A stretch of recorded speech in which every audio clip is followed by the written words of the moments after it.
Good evening. ഇന്ന് ഉച്ചയ്ക്ക് ഭക്ഷണം കഴിച്ചിട്ട് ഇങ്ങനെ ഇറങ്ങിയതാണ് കേട്ടോ. മീൻ പിടിക്കാനായിട്ട് വന്നിരിക്കുകയാണ്. എപ്പോൾ ഈ റൂട്ടിലൂടെ ഞങ്ങൾ വണ്ടിയായിട്ട് വരുമ്പോഴും ആലോചിക്കാറുണ്ട് ഈ വഴിക്കൊക്കെ വന്ന് കുറച്ച് നേരം സ്പെൻഡ് ചെയ്യണം എന്നുള്ളത്. അപ്പോൾ പിന്നെ ഇന്ന് വേറൊന്നും നോക്കിയില്ല, മക്കളെയും കൊണ്ട് ഫിഷിങ്ങിനായിട്ട് ഇറങ്ങിയിരിക്കുകയാണ്.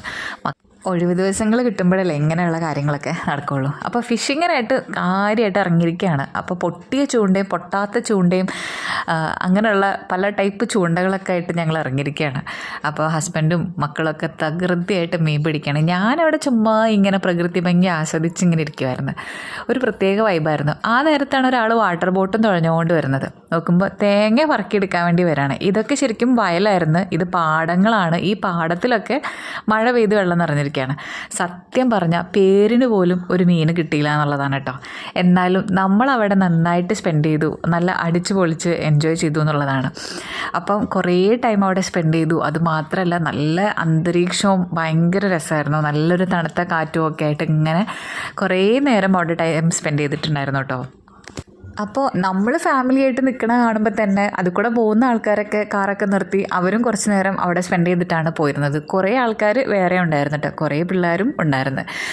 അങ്ങനെ നല്ല അടിപൊളി കാഴ്ചകളും നല്ല അന്തരീക്ഷവും നല്ല പ്രകൃതി ഭംഗിയൊക്കെ ആസ്വദിച്ച് ഞാൻ അവിടെ കുറേ നേരം ചുമ്മാ കുത്തിരുന്നു കേട്ടോ.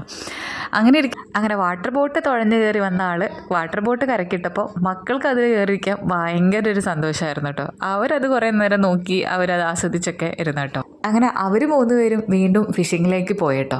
സത്യം പറഞ്ഞാൽ 10 പൈസ ചിലവില്ലാതെ പ്രകൃതി ഭംഗി ആസ്വദിച്ചും കൊണ്ട് ഫാമിലിയുടെ കൂടെ ടൈം സ്പെൻഡ് ചെയ്യാൻ പറ്റുന്ന നല്ലൊരു സ്ഥലമാണ് കേട്ടോ ഇത് ഞങ്ങളുടെ പഞ്ചായത്ത് റോഡിൻ്റെ അടുത്തുള്ളതാണ്. അല്ലെങ്കിൽ പഞ്ചായത്ത് റോഡ് വഴി പോകുന്ന വഴി എന്നൊക്കെയാണ് ഞാൻ പറയുക. എനിക്കതിന് എക്സാക്ട് സ്ഥലത്തിൻ്റെ പേരൊന്നും അറിയില്ല. അങ്ങനെ ഇരിക്കെ ഞാൻ അവിടെ കുറേ പൂക്കളൊക്കെ പറിച്ചെടുത്ത് ചുമ്മാ ഇതൊക്കെ ചെയ്ത് ഞാനിരുന്ന് മക്കളുടെയും ഹസ്ബൻഡിൻ്റെയൊക്കെ വീഡിയോയും ഫോട്ടോ ഒക്കെ എടുത്ത് അതൊക്കെയായിരുന്നു എൻ്റെ മെയിൻ പരിപാടി. അങ്ങനെ ഒരു പ്രത്യേക ഭംഗിയുള്ള ഒരു ദിവസവും കുറേ കാഴ്ചകളും നല്ല ഭംഗിയുള്ള സ്ഥലങ്ങളും ഒക്കെ കുറേ നേരം കണ്ട് ആസ്വദിച്ച് സത്യം പറഞ്ഞാൽ നല്ലൊരു വൈബ് തന്നെയായിരുന്നു കേട്ടോ.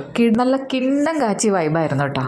കുറച്ച് കഴിഞ്ഞപ്പോൾ എൻ്റെ പപ്പായും കൂടി വന്നിട്ട് ജോയിൻ ചെയ്തു. അങ്ങനെ ഞങ്ങൾ കുറേ നേരം അവിടെ സ്പെൻഡ് ചെയ്തു. പിന്നെ നോക്കിയപ്പോൾ വരുന്ന അടിപൊളി മഴക്കാറ്, നല്ല ക്ലൈമറ്റൊക്കെ മൊത്തത്തിൽ അങ്ങ് മാറി. അവിടെ എല്ലാവരും കൂടി ചിറാപ്പൂഞ്ചി മഴയത്ത് പാട്ടും പാടി ഡാൻസൊക്കെ കളിക്കുമായിരുന്നു. ഒത്തിരി പിള്ളേർ കൂടിയിട്ടുണ്ടായിരുന്നു.